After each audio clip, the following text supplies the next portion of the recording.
आज फिर एक दिन ऐसा है जब यह दुनिया कुछ और खाली हो गई। कुछ लोग प्रसिद्ध थे, कुछ गुमनाम, लेकिन हर कोई किसी के लिए सब कुछ था। किसी का बेटा, किसी की माँ, किसी का जीवन साथी, किसी का सबसे अच्छा दोस्त। हर किसी की एक कहानी थी, एक आवाज, एक मुस्कान, जो अब हमारे बीच नहीं है।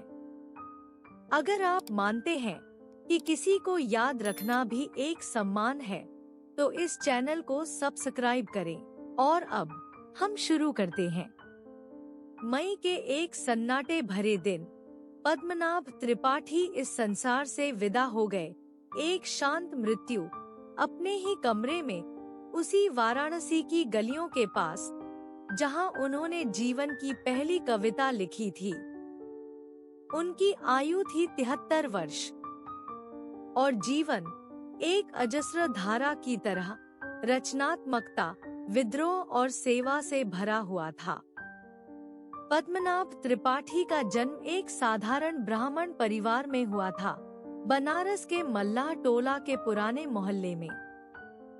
उनके पिता शंकरनाथ त्रिपाठी संस्कृत के विद्वान थे और माँ कमला त्रिपाठी एक शांत लेकिन अद्भुत स्मृति की धनी गृहिणी थी। परिवार की आर्थिक स्थिति सदा डगमगाती रही, परंतु पुस्तकों, भजन और बातचीत से घर हमेशा जीवंत रहता। पद्मनाभ बचपन से ही गहरी सोच वाले बालक थे। वे अक्सर अकेले बैठकर गंगा की लहरों को देखते रहते और अपनी छोटी डायरी में कल्पनाएं लिखते। 12 वर्ष की आयु में उन्होंने पहली बार एक मंच पर कविता पढ़ी। नदी के किनारे खड़ा हुआ एक प्रश्न और श्रोताओं को स्तब्ध कर दिया। विद्यालय जीवन उतार चढ़ाव भरा था। उन्हें हिंदी साहित्य में उत्कृष्ट अंक मिलते, पर गणित और विज्ञान से उनका मन बुरी तरह उचट जाता। कक्षा 10वीं में वह एक बार फेल भी हुए। उस घटना ने उन्हें गहरा आघात दिया, लेकिन उस असफलता ने उन्हें साहित्य की ओर और गहराई से धकेला। काशी हिंदू विश्वविद्यालय में उन्होंने हिंदी साहित्य में स्नातक और फिर परास्नातक किया। वहां उनके गुरु प्रोफेसर प्रभाकर मिश्र ने उन्हें समाजधर्मी साहित्य के विचार से परिचित कराया। वहीं उन्होंने पहली बार दलित विमर्श, नारीवाद और ग्रामीण भारत की पीड़ा को अपने लेखन का केंद्र बनाया। उनकी पहली पुस्तक छाव की जात सन 1973 में छपी, जिसमें उन्होंने पूर्वी उत्तर प्रदेश के एक गांव की स्त्री के जीवन को केंद्र में रखा। यह किताब तत्कालीन साहित्यिक जगत में भूचाल ले आई।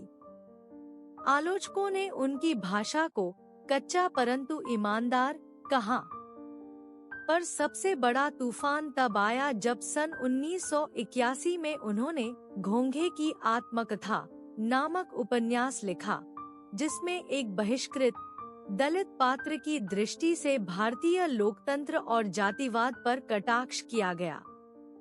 इस पुस्तक पर तत्काल प्रतिबंध लगा, लेखक के विरुद्ध मुकदमे हुए और उन्हें 2 सप्ताह तक तिहाड़ जेल में भी रहना पड़ा। लेकिन जेल उनके लिए तपोवन बन गया। वहीं उन्होंने अपनी सबसे प्रसिद्ध रचना दीवार के पार कोई नहीं लिखी, एक नाटक जो बाद में दिल्ली, पटना, कोलकाता और लखनऊ के रंगमंचों पर वर्षों तक खेला गया। साहित्य के अतिरिक्त पद्मनाभ एक सामाजिक कार्यकर्ता भी थे। सन 2004 में उन्होंने कलम और कस्तूरी नामक संस्था शुरू की, जो ग्रामीण बच्चों को कविता और कहानियां लिखने की कला सिखाती थी। उनके प्रयासों से पूर्वांचल के 35 गांवों में पुस्तकालय खुले। पुरस्कार भी मिले। सन 1990 में उन्हें भारत सरकार की ओर से साहित्य अकादमी पुरस्कार मिला, उनके उपन्यास पगडंडियों की प्रार्थना के लिए। सन 2012 में उन्हें राष्ट्रीय साहित्य सेवा सम्मान से नवाजा गया।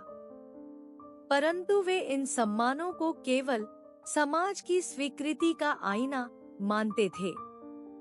उन्होंने एक बार कहा था, लेखक का काम तालियां बटोरना नहीं, बल्कि वह दीवारों पर दस्तक देना है जहां लोग सोए हैं।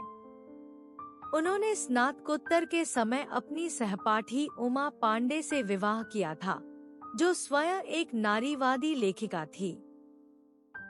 दोनों के बीच वैचारिक टकराव होते, लेकिन परस्पर सम्मान भी अपार था। उनका एक बेटा राघव अमेरिका में प्रोफेसर है और बेटी ईरा बनारस में चित्रकार। परिवार में कई बार दरारें आईं। सन 2000 में वे कुछ समय के लिए पत्नी से अलग भी हो गए थे, लेकिन जीवन के अंतिम वर्षों में दोनों पुनः साथ आए और वाराणसी के पास एक छोटे से घर में बस गए। पद्मनाभ का सार्वजनिक व्यक्तित्व गंभीर, धारदार और राजनीतिक था। वे अक्सर टीवी कार्यक्रमों में, गोष्ठियों में और छात्र आंदोलनों में देखे जाते, लेकिन निजी रूप से वे बेहद विनम्र, आत्ममुग्ध से रहित और व्यंग्यप्रिय थे। उनके मित्र बताते हैं कि वे चाय बनाना बहुत पसंद करते थे और हर अतिथि के लिए स्वयं अदरक वाली चाय बनाते। उनका अंतिम साक्षात्कार, जो जनपद संवाद में प्रकाशित हुआ, एक अमर दस्तावेज बन गया है। उसमें उन्होंने कहा था, जब मैं चला जाऊं तो मेरी किताबों को किसी मंदिर में मत रखना, उन्हें सड़क पर छोड़ देना ताकि कोई बच्चा उठाकर पढ़ ले। उनकी मृत्यु गहन लेकिन शांत थी। न कोई लंबी बीमारी, न कोई शोर। बस एक सुबह वे नहीं उठे। आज पद्मनाभ त्रिपाठी पब्लिक लाइब्रेरी के रूप में उनका नाम पूर्वांचल के हर बच्चे के मन में है। हर वर्ष उनकी स्मृति में जनकथा पुरस्कार दिया जाता है, जो ग्रामीण लेखकों को प्रोत्साहित करता है। पद्मनाभ त्रिपाठी ने पीछे सिर्फ यादें नहीं छोड़ी, बल्कि एक पूरा युग, जो उनकी लेखनी, विचारों और शिष्यों में जीवित है। श्रीमती किरणबाला मिश्रा, जिनकी आत्मा इस मई में संसार से विदा हो गई, भारतीय साहित्य, नारीवाद और ग्रामीण शिक्षा के क्षेत्र में एक प्रतिष्ठित नाम थी। उनका जीवन केवल लेखनी की यात्रा नहीं था, बल्कि एक ऐसी मशाल थी जिसने अनगिनत जीवनों को प्रकाश दिया। किरणबाला का जन्म उत्तर प्रदेश के बलिया जिले के एक छोटे से गांव दौलतपुर में हुआ था। मिट्टी की महक, आम के बागों की छाया और गंगा की शांत धारा ने उनके बचपन को छूकर एक गहराई दी, जिसने बाद में उनकी लेखनी में प्रकृति और मानवीय करुणा को स्थायी स्थान दिया। उनके पिता श्री गोपालदास मिश्रा एक प्राथमिक विद्यालय के शिक्षक थे और माता सुभद्रा देवी धार्मिकता, अनुशासन और सेवा की मूर्ति थी। घर में 5 बच्चे थे और आर्थिक स्थिति अक्सर कठिन थी, लेकिन पुस्तकों के लिए प्रेम और शिक्षा का आग्रह कभी नहीं रुका। किरणबाला बचपन से ही अत्यंत संवेदनशील, प्रश्न पूछने वाली और गहरी दृष्टि वाली बालिका थी। जब उनकी उम्र मात्र 8 वर्ष थी, तब उन्होंने अपनी पहली कविता लिखी, एक गाय के अकेलेपन पर, जिसे उन्होंने अपने गांव की एक बूढ़ी गाय से प्रेरित होकर रचा था। स्कूल में वे सदा प्रथम आती, परंतु जब वे मात्र 15 वर्ष की थीं, उनके पिता का अचानक निधन हो गया। घर की जिम्मेदारी उनकी मां और बड़ी बहन पर आ गई और वहीं से किरणबाला के भीतर आत्मनिर्भरता का बीज पनपा। 20 वर्ष की आयु में उन्होंने बनारस हिंदू विश्वविद्यालय से हिंदी साहित्य में स्नातक किया और फिर वहीं से परास्नातक भी। उन्हीं दिनों उनकी मुलाकात प्रसिद्ध लेखिका शिवानी की एक सभा में हुई, जिन्होंने किरणबाला की एक कहानी पढ़कर कहा था, इस लड़की में आग है और यह आग एक दिन बाढ़ बन जाएगी। वह वाक्य उनके जीवन का मार्गदर्शन बना। साहित्यिक यात्रा की शुरुआत एक स्थानीय पत्रिका में छपी उनकी कहानी पीपल के नीचे से हुई, परंतु सच्चा मोड़ आया जब उनकी कृति रेत की आंखें को 1984 में साहित्य अकादमी पुरस्कार मिला। भारत सरकार द्वारा उन्हें 1996 में पद्मश्री से नवाजा गया, ग्रामीण स्त्रियों की आवाज को हिंदी साहित्य में स्थान देने के लिए। 2008 में उन्हें कनाडा की टोरंटो यूनिवर्सिटी ने लाइफ टाइम अचीवमेंट अवार्ड प्रदान किया, जहां उन्होंने भारतीय प्रवासी साहित्य पर विशेष व्याख्यान भी दिया। परंतु जीवन केवल पुरस्कारों की सूची नहीं होता। कई बार उन्होंने अपने विचारों के लिए आलोचना झेली। उनकी किताब लहू की मिट्टी को कुछ रूढ़िवादी वर्गों ने धार्मिक असंवेदनशीलता के आरोपों के साथ नकार दिया। एक प्रमुख पुरस्कार उन्हें उसी के कारण नहीं मिला। लेकिन किरणबाला कभी रुकी नहीं। उन्होंने लिखा, अगर मेरी लेखनी से किसी की नींद टूटती है तो वह लेखन सफल है। विवाह उन्होंने बहुत देर से किया, जब वे 34 वर्ष की थी। उनके पति अनिल रघुवंशी एक पत्रकार थे और उनके जीवन का स्तंभ बने। उनके 2 बच्चे हुए, अदिति और मयंक। बच्चों के लालन पालन में उन्होंने वही करुणा और कठोरता दिखाई जो उनके लेखन में झलकती थी। रविवार की सुबह वे बच्चों को गोदान के अंश पढ़कर सुनाती और रात्रि में गुरुदेव की कविताएं। परिवार और लेखन के बीच उनका एक तीसरा जीवन भी था, सामाजिक सेवा का। उन्होंने दिशा नाम से एक ट्रस्ट की स्थापना की, जो उत्तर भारत के पिछड़े गांवों में लड़कियों की शिक्षा के लिए काम करता था। उन्होंने हजारों बच्चियों को स्कूल पहुंचाया और कई को छात्रवृत्तियां दिलवाईं। वे कहती थी, मुझे लेखक नहीं, बीज बनना है, जो मिट्टी में मिलकर किसी और की जड़ को मजबूत करे। उनकी 3 पंक्तियां विशेष रूप से प्रसिद्ध रहीं। लेखक वह नहीं जो छपता है, लेखक वह है जो सुनता है, चुप रहता है और फिर बोलता है। अगर भाषा में पीड़ा नहीं है तो वह केवल चमकदार शीशा है, जीवन का दर्पण नहीं। अपने जीवन के अंतिम वर्ष उन्होंने मुंबई के एक छोटे से अपार्टमेंट में बिताए, जहां से वे ऑनलाइन कक्षाएं लेती और साहित्य विद्यार्थियों का मार्गदर्शन करती। मार्च में उन्होंने अपना अंतिम साक्षात्कार दिया, जिसमें उन्होंने कहा था, अब मैं चलने को तैयार हूँ। मैंने जितना कर सकती थी किया, अब यह 20 औरों की जमीनों में उगेंगे। उनकी मृत्यु कैंसर से हुई, परंतु उन्होंने अंतिम क्षण तक जीवन को पढ़ा, समझा और बांटा। उनकी पुत्री अदिति ने बताया कि अंतिम क्षणों में उन्होंने माँ का हाथ पकड़कर कहा, माँ मुस्कुरा रही थी, जैसे कोई परीक्षा पूरी हुई हो। वहीं गंगा के किनारे, जहां उन्होंने पहली कविता लिखी थी, उनकी अस्थियां विसर्जित की गईं। आज हिंदी साहित्य में उनकी शिष्याएं, जिनमें रेखा दीक्षित, मंजरी उपाध्याय और युवालक्ष्मी शास्त्री जैसी नामचीन लेखिकाएं शामिल हैं, उन्हें अपनी अध्यापिका कहती हैं। उनकी किताबें अब भी गांव के स्कूलों में पढ़ी जाती हैं और उनका नाम भारत की साहित्यिक चेतना में अमर हो चुका है। किरणबाला मिश्रा छोड़ गईं केवल स्मृतियां नहीं, बल्कि एक युग जो उनकी रचनाओं, विचारों और विद्यार्थियों में जीवित रहेगा। शाहरुख खान, एक धड़कते शहर में जन्मा सपना। शाहरुख खान का जन्म 2 नवंबर 1965 को भारत की राजधानी नई दिल्ली में हुआ।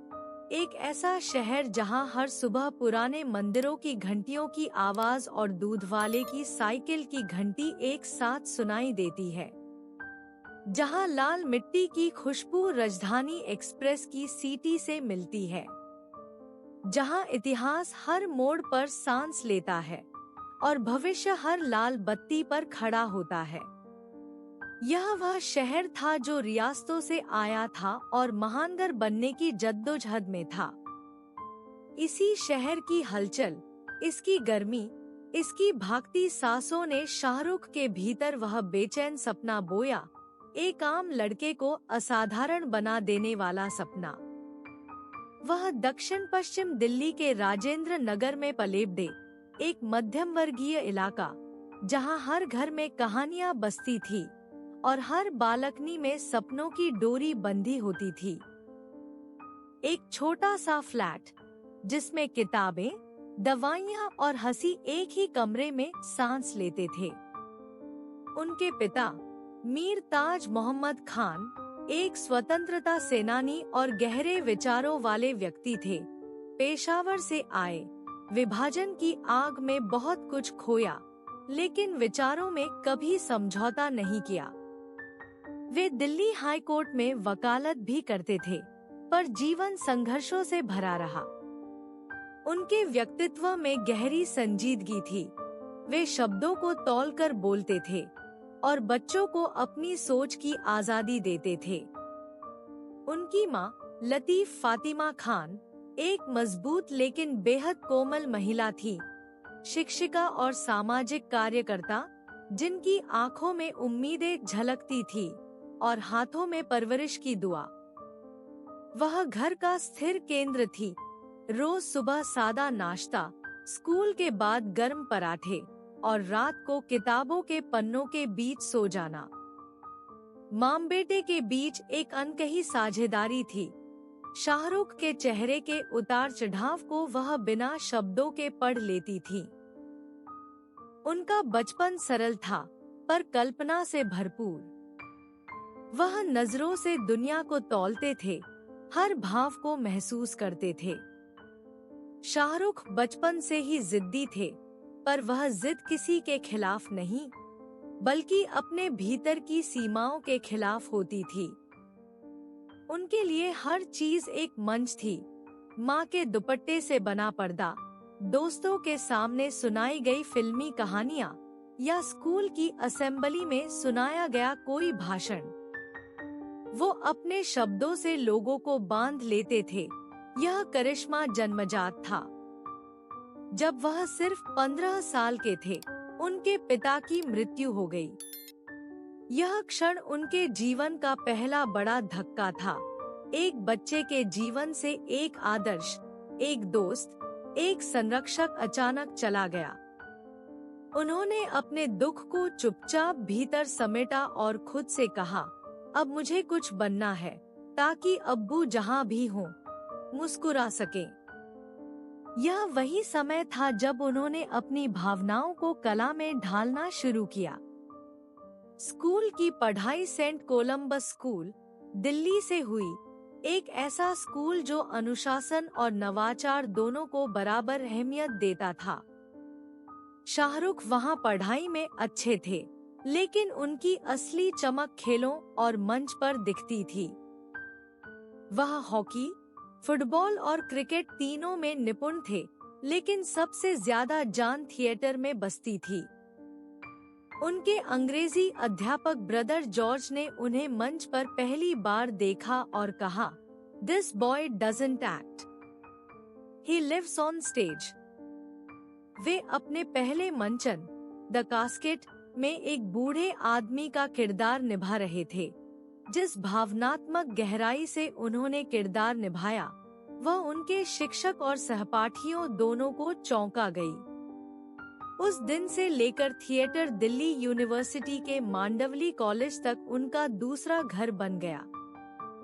हंसराज कॉलेज में उन्होंने इकोनॉमिक्स में डिग्री ली, लेकिन उनका दिल थिएटर में लगा रहा। मांडवली थिएटर ग्रुप से जुड़कर उन्होंने बैरी जॉन के निर्देशन में प्रशिक्षण लिया। बैरी जॉन, जिन्होंने शाहरुख को पहली बार मंच पर देखा, उन्होंने कहा था, "He has something I can't teach. Its presence. Either you have it or you don't." Bombay उनके लिए कोई यकीनी मंजिल नहीं थी। वह टेलीविजन में काम कर रहे थे। फौजी, सर्कस, उम्मीद और छोटे छोटे धारावाहिकों में वह एक नई रोशनी की तरह चमकने लगे थे। लेकिन फिर 1991 में मां की मृत्यु हो गई, महज कुछ ही समय बाद। 2 ऐसी मौतें जिन्होंने उन्हें अंदर से झकझोर कर रख दिया। वे कहते हैं, माँ बाप चले जाते हैं तो आप थोड़ा थोड़ा मर जाते हैं। बाकी जो बचता है वह अभिनय बन जाता है। मायानगरी मुंबई उन्होंने हारने के लिए नहीं, बल्कि जीने के लिए चुनी। महज कुछ हफ्तों में उन्होंने दीवाना फिल्म साइन की, जो 1992 में रिलीज हुई और सुपरहिट साबित हुई। फिर एक के बाद एक, बाजीगर, डर, अंजाम, वो खलनायक बने, लेकिन दर्शक उन्हें प्रेम से भर देते। वो कहानियों के भूगोल को उलटने लगे थे। नायक नहीं होते हुए भी सबसे बड़ा नायक वही बन रहा था। दिलवाले दुल्हनिया ले जाएंगे 1995 में आई और भारतीय सिनेमा में स्थायी परिवर्तन ला दिया। राज मल्होत्रा और शाहरुख एक हो गए। एक ऐसा किरदार जो प्रेम में परिपक्व था, विद्रोही भी और परंपराओं का सम्मान करने वाला भी। उन्होंने सिर्फ रोमांस नहीं किया, उन्होंने एक विचार को निभाया। कैमरों से दूर वह बच्चों को कहानियां सुनाते, उन्हें अपने शूट पर साथ ले जाते और कोशिश करते कि शाहरुख नहीं, बस पापा बने रहें। उनकी जिंदगी में विवाद भी आए। अमेरिका के एयरपोर्ट पर अपमान, वानखेड़े स्टेडियम की बहस, राजनीतिक टिप्पणियां, पर हर बार उन्होंने जवाब संयम से दिया। कभी न गुस्से में, कभी न अहंकार से। उनकी आंखों में एक चीज हमेशा झलकती रही, समझदारी। बाद के वर्षों में उन्होंने अभिनय को चुनिंदा रूप से अपनाया। फैन, जीरो, पठान, जवा, सब में उन्होंने अपने आप को तोड़ा, फिर जोड़ा। लेकिन अब वह सिर्फ अभिनेता नहीं थे, वह निर्माता, उद्यमी, मंच पर वक्ता, वैश्विक आवाज बन चुके थे। उन्होंने कहा था, मैं स्टार नहीं बनना चाहता था, मैं वो बनना चाहता था जिसे देखकर लोग अपने सपने जी सकें। उनकी आंखों में अब भी वही सपना होता जो कभी राजेंद्र नगर की बालकनी में जन्मा था। जब वे चले गए, एक शांत सुबह, जब मुंबई की बारिश झर-झर बह रही थी, पूरा देश थम गया। कोई ये नहीं कह पाया कि एक अभिनेता गया। सबने कहा, एक युग चला गया। आज भी जब कोई लड़का चुपचाप आईने में खुद से कहता है, मैं भी कुछ कर सकता हूँ, तो उसकी आवाज में कहीं न कहीं शाहरुख गूंजता है। वह महज सुपरस्टार नहीं थे, वह एक भावना थे। वह भारत के दिल की धड़कन थे और हमेशा रहेंगे।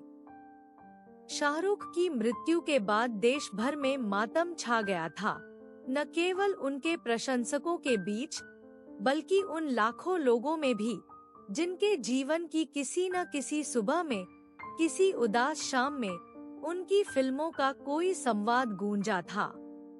उनकी बेटी सुहाना जब पहली बार मंच पर उतरी तो उनके चेहरे पर गर्व का तेज झलकता था, लेकिन वह उससे कभी अभिनेत्री की तरह नहीं मिले। हमेशा मेरी बेटी कहकर गले लगाते। आर्यन, उनके शांत, गहन सोच वाले बेटे, जब विवादों में उलझे तो उन्होंने न पिता के रूप में, न सितारे के रूप में, बल्कि एक इंसान की तरह खड़ा रहना चुना। उन्होंने चुप्पी के साथ बेटे की गरिमा बचाई और साबित किया कि असली ताकत सहिष्णुता में होती है। उनकी आत्मकथा, जिसका शीर्षक था कल, आज और मैं, उनके अंतिम वर्षों में प्रकाशित हुई। यह सिर्फ एक किताब नहीं थी, यह उनके जीवन का आईना थी। उसमें उन्होंने लिखा, मैंने हमेशा पर्दे पर झूठ बोला है। मैं कभी वकील बना, कभी आतंकवादी, कभी राजा, कभी रिक्शा वाला, लेकिन हर किरदार में थोड़ा थोड़ा मैं सच था। अगर कभी मेरी हड्डियां खुदाई में मिले तो लोग कहें, ये हड्डियां झूठ को जीती थी, लेकिन सच को महसूस कराती थी।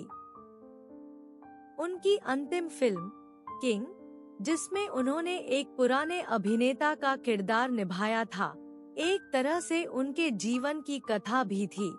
एक ऐसा आदमी जो ख्याति की चकाचौंध से परे रिश्तों की धूप में जीना चाहता था। यह फिल्म उनकी मृत्यु के कुछ महीने पहले रिलीज हुई थी और यह दृश्य, जिसमें वे धीरे धीरे मंच से उतरते हैं, पीछे से रोशनी बुझ जाती है, दर्शकों की आंखों में हमेशा के लिए कैद हो गया। उनके अंतिम क्षण बेहद निजी थे। परिवार के बीच गहरी सांझ में कहा जाता है, उन्होंने अपने बेटे से पूछा, आर्यन, क्या तुम मेरे जाने के बाद भी मुस्कुरा पाओगे? और जब आर्यन ने धीरे से हाँ कहा, शाहरुख ने मुस्कुराकर आंखें बंद कर ली। वो है हर आंसू में जो किसी माँ की आंखों से गिरता है जब वो अपने बेटे को विदेश जाता देखती है, चलते चलते।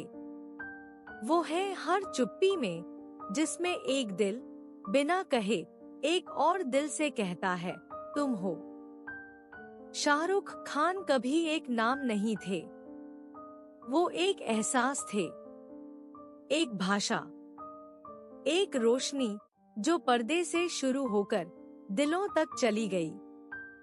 और अब जब भी कोई थिएटर में अंधेरा होता है और पर्दा उठता है, लोग आज भी उम्मीद करते हैं कि वहां कोई खड़ा होगा, बाहें फैलाकर, और कहेगा, मैं हूं ना।